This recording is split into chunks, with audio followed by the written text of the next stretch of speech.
Airline pilot Brody Torrance, a name given to him by parents who knew he would one day be an action star, rushes to check in for his flight to Honolulu from Singapore. He tells his daughter that he will see her soon, unaware of the crisis that will soon unfold. On board the plane, he greets passengers, including suspected murderer Louise Gaspar, who is shuffled on in handcuffs. The plane takes to the air. Mid-flight, they encounter a violent storm and lightning fries their electrical system. Now flying blind and without power, they spiral into uncontrolled descent. Turbulence kills a flight attendant and the officer escorting Louise. Chaos ensues as Brody, with the help of his co-pilot Samuel, search for a place to land amidst the raging South China Sea. Miraculously, they reach land just as they careen to the ground, and Brody uses his skills to land the plane on an unmarked dirt road, avoiding a full-on crash. Safe on the ground, it is soon inferred that their emergency landing was the least of their worries, as the crew and passengers now walk on the rebel-controlled Jojo Island. Brody leaves with Louise to check out a nearby building to get help, while telling Samuel to be careful and look after the others. Brody uncuffs Louise as an act of good faith, but is soon disappointed when Louise disappears.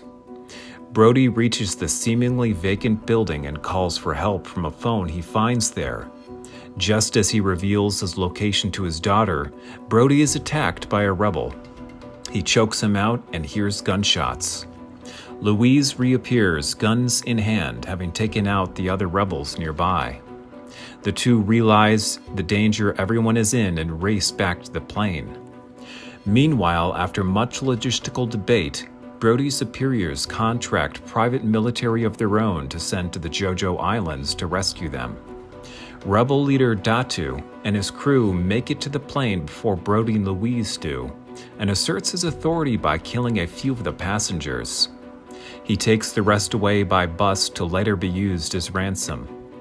Brody and Louise manage to coerce a rebel into revealing the location of the passengers and decide to take matters into their own hands and rescue them. They sneak their way undetected into a hideout and free the passengers, taking out a few of the rebels along the way. Brody then volunteers to turn himself over to Datu as a distraction, allowing the others to get away.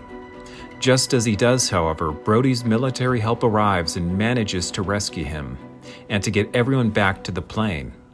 For Datu, this means war. He gathers an army of his own and charges back to challenge Brody. In a race against time, Brody readies the plane for takeoff, their only chance for survival even if the plane crashes again.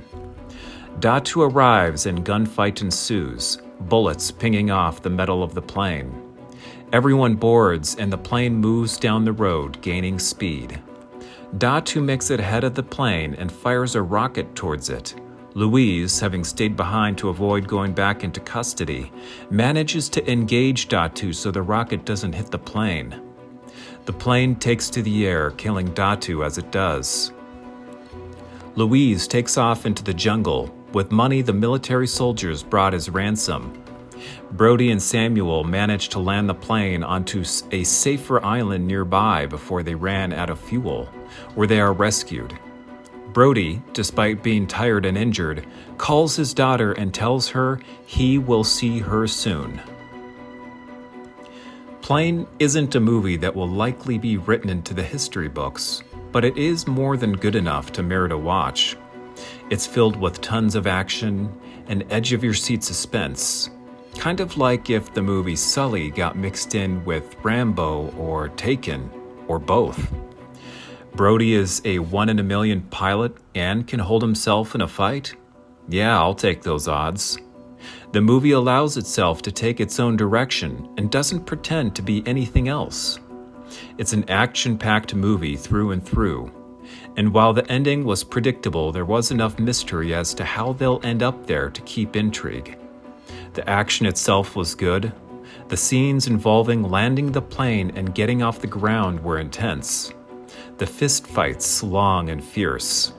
The gunfights energetic. I'm not a firearm expert, but whatever gun and ammunition the military sniper uses towards the end of the film to literally jettison his victims into the air as if they were rag dolls kept my jaw slack. The characters aren't incredibly polished, but that's understandable considering the nature of the film. The movie leaves a lot of unanswered questions surrounding Louise, so I wish there was some more exposition there. Also, is it just me, or did Gerard Butler's accent seem to come and go more often than departures at an airport? But these are minor complaints. The movie delivers, as does Gerard Butler, who is very comfortable doing this kind of role. I doubt there will be a sequel, but if this was made 2 or 3 decades ago, there probably would have at least been 3. Overall, Plane deserves a B+.